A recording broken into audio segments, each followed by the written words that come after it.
बंगाल के को बबनी दीपाली सा के हिसाब से बिहार के लोगों में सिविक सेंस है ही नहीं। They have zero civic sense. I mean it, zero civic sense.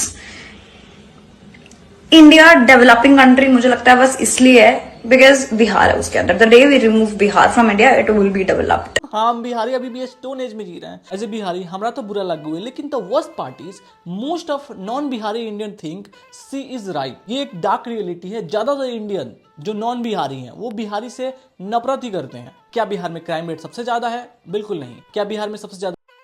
बिल्कुल नहीं। क्या इंडिया में बिहार सबसे ज्यादा करप्ट है? बिल्कुल भी नहीं। क्या देश में सबसे गंदा राज्य बिहार है? बिल्कुल भी नहीं। तो हमारे ही देश में नॉन बिहारी लोग कहां से परसेप्शन बना लेते हैं कि बिहार के लोग बहुत ही गए गुजरे स्टोन एज में जी रहे हैं, उनके पास सिविक सेंस नहीं है, कोई भी सेंस नहीं है। मैं बताता हूं, ये एक साजिश है। ये ना एक परसेप्शन है, लोगों के दिमाग में ये घुस गया है कि बिहार के लोग बहुत ही अनपढ़ गंवार और स्टोन एज में जी रहे हैं और वो बहुत ज्यादा एडवांस हो गए हैं। इस बारे में हम वीडियो के अंत में बात करेंगे। वीडियो के अंत में तुम्हें समझ में आ जाएगा कि आखिर ये लोग बिहारी से इतना नफरत क्यों करते हैं। मेरी बात करें तो मैं एक प्राउड बिहारी हूँ। मुझे नहीं लगता कि हमने जितना सेंस, संस्कार और साहस किसी भी इंडियन के पास बांटे। और बिहार और इंडिया का जन्मों जन्मों से पवित्र रिश्ता है। हमारे पावन धरती पे भगवान बुद्ध, महावीर ज्ञान प्राप्त करने आए थे। चाहे वो चाणक्य की नीति हो या आर्यभट्ट का जीरो का आविष्कार। अभी मैं बिहार की हिस्ट्री बताने लगूँ ना तो 1 लाख घंटे भी कम पड़ जाएंगे। जिस टाइम अमेरिका और यूरोप में लोग पत्ते पहन के बंदरों के साथ गोटियां खेलते थे ना, उस टाइम बिहार में ना एक बिहारी अखंड भारत का राजा था। चंद्रगुप्त मौर्य का नाम कभी सुना है? तो मेरे नॉन बिहारी भाइयों जान लो, इंडिया में बिहार नहीं है, बिहार में इंडिया है। चलो मान लो हिस्ट्री का रंडी रोना छोड़ दो, रिसेंट में देखो हम बिहारी क्या नहीं कर रहे हैं इस देश के लिए। हम बिहारी आईएएस बन के इस देश को चलाते हैं। हम बिहारी रोड, सड़कें, रेलवे, मॉल्स, हम इंडिया को डेवलप कर रहे हैं। एक्चुअल में जो डेवलपमेंट होता है ना, वो बिहारी कर रहे हैं इंडिया के लिए हर पार्ट में।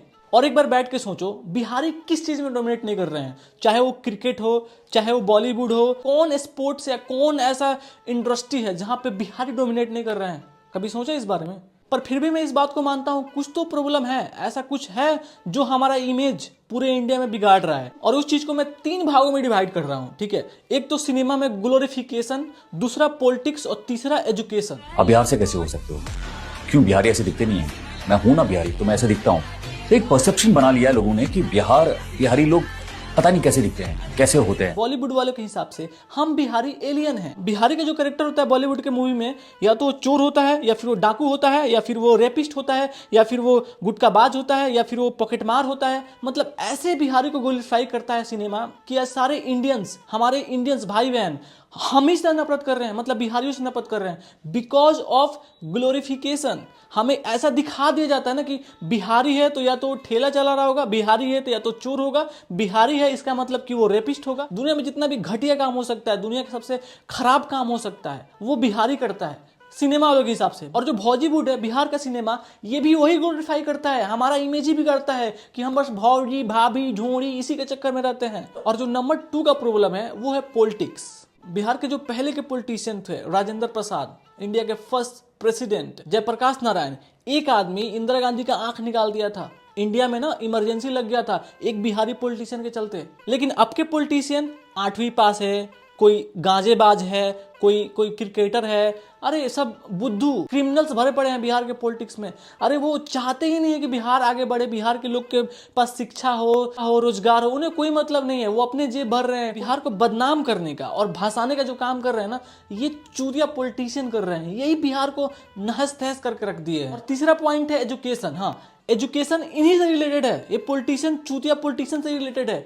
ये साले बेवकूफ पॉलिटिशियन खुद तो नहीं पढ़े हैं, बिहार के जनता को भी नहीं पढ़ने देना चाहते हैं ताकि वो कहीं होशियार ना हो जाए। इनको छोड़ के किसी होशियार आदमी को वोट ना दे दे। खुद नहीं पढ़े रहते हैं और जनता को भी पढ़ने नहीं देते हैं। अरे बिहार के ना सारे, लगभग मैक्सिमम सारे कॉलेज ना खंडर पड़ा हुआ है, वहां पे पढ़ाई नहीं होता है। लाखों में प्रोफेसर और टीचर का वैकेंसी पड़ा हुआ है, वो फिल नहीं हो रहा है। जो टीचर हैं उनसे बस 3 काम कराया जाता है: इलेक्शन का तैयारी कराया जाता है, एग्जाम लेने का काम कराया जाता है, और जो गजेड़ी नीतीश का सरकार है उसका बहुत सारा योजना है, फालतू का योजना है जो किसी काम का नहीं है, उसको इंप्लीमेंट करने में टीचर लगे हुए हैं। मोस्ट ऑफ बिहारी ना बिहार छोड़ के पढ़ने कहीं जाते हैं, है ना, या फिर कोचिंग में पढ़ते हैं। कोचिंग में पढ़ के कोई नैतिक ज्ञान नहीं ले सकता है। आधे घंटे पढ़ाई होता है और आधे घंटे अपने गर्लफ्रेंड के साथ चुमाई होता है। तो आप सब सोच रहे होंगे कि आखिर ये चीजों को बदला कैसे जाए। धीरे से नीतीश सरकार को हटा के मुझे मुख्यमंत्री बना दो, मैं सब कुछ बदल दूंगा। सच में मजाक नहीं कर रहा। मजाक कर रहा हूँ। पढ़े लिखे लोगों को सरकार में लाके इन सब चीजों को हम बदल सकते हैं। और वो के लिए मैं बोलूंगा यार कि आप एक रील्स देख के और सिनेमा में ग्लोरिफिकेशन देख के आप बिहार के बारे में परसेप्शन ना बनाओ। बिहार में कभी घूमने आओ, बिहार बहुत ही खूबसूरत जगह है। और मैं बहुत खुश हूँ कि मैं एक बिहारी हूँ, मुझे बहुत प्राउड है कि मैं एक बिहारी हूँ। कितना सैया